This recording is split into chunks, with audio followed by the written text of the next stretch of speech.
দর্শক, বিশ্বকাপ শ্রীলঙ্কার বিপক্ষে বাংলাদেশ জাতীয় দলের স্কোয়াড ঘোষণা। এইমাত্র পাওয়া খবর, 8ই জুনের বিশ্বকাপ মঞ্চে শ্রীলঙ্কার বিপক্ষে এনেছে অনেক পরিবর্তন। বিশ্বকাপে লড়াইয়ে এগিয়ে আছে বাংলাদেশ দল অনেক আগেই। প্রথম ম্যাচেই ছিনিয়ে আনতে চায় জয়। তাই তো বাংলাদেশ ক্রিকেট বোর্ড বিসিবি ঘোষণা করলো এক শক্তিশালী একাদশ। সেই শক্তিশালী একাদশের হয়ে প্রথমেই 1 নম্বরে বাংলাদেশের নির্ভরযোগ্য শক্তিশালী ব্যাটসম্যান ও ওপেনার তামিম ইকবাল খানকে রেখেছেন 1 নম্বরে। 2 নম্বরে রেখেছেন তানজিন হাসান তামিমকে, আর 3 নম্বরে রেখেছেন সৌম্য সরকারকে। 4 নম্বরে দেখা যাবে তৌহিদ হৃদয়কে। 5 নম্বরে দেখা যাবে সর্বকালের সর্বশ্রেষ্ঠ বিশ্বসেরা বিশ্বমানের অলরাউন্ডার সাকিব আল হাসানকে। ও 6 নম্বরে দেখা যাবে বর্তমান সময়ের দারুণ ছন্দে থাকা এক মাত্র নির্ভরযোগ্য ব্যাটসম্যান মাহমুদুল্লাহ রিয়াদকে। বয়স বাড়লেও ফুরিয়ে যায়নি তার দেশের প্রতি টান ও অগাধ ভালোবাসা।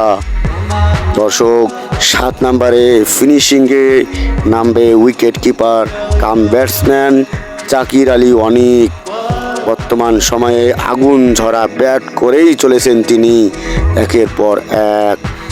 দর্শক, 8 নম্বরে মাঠে নামবে লেগ স্পিনার ও অলরাউন্ডার রিশাদ হোসাইন। 9 নম্বরে দেখা যাবে তাসকিন আহমেদকে, কেননা তাসকিন আহমেদ বেশ ভালোই বাউন্ডারি হাঁকাতে পারেন দলের হয়ে।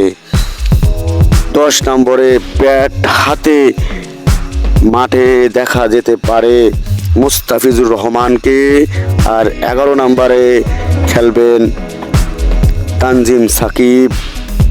তো দর্শক, এই হলো বিশ্বকাপের প্রথম ম্যাচে শ্রীলঙ্কার বিপক্ষে বাংলাদেশ ক্রিকেট বোর্ড বিসিবি এর ঘোষণা করা একাদশটি কেমন লেগেছে, একাদশটি কেমন হয়েছে, এই সব মতামত নিয়ে আপনারা কমেন্ট বক্সে কমেন্ট করবেন, আপনাদের মূল্যবান তথ্য দেবেন।